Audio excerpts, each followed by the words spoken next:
ఇక మమ్ముల ఎవ్వరు ఎప్పుడు పట్టించుకోలేదు నేటి కాలాన ఏ రంది లేకుండా బతుకుతున్నామంటే నిండైన నీ మెండు గుణమే అండానా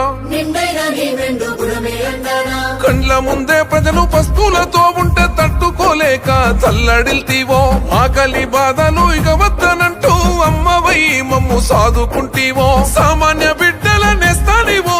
సబ్బండ వర్గాల చేయుతవో మాట ఇచ్చిండు ఈ నేలకు నడుచుకుంటుండు మన మేలుకు మరిచిపోయిండు కంటి కొనుకు మారాలంటూ పేద బతుకు ఈ నేల యవ్వనికి తల వంచనోడు ఎత్తిన పిడికిలి దించనోడు తప్పును అస్సలు ఒప్పుకోడు శత్రువైన ప్రేమ పంచటోడు పద్మవ్యూహంలోన చిక్కిన నాటి అభిమన్యుడు అన్న కాదురా ధర్మయుద్ధ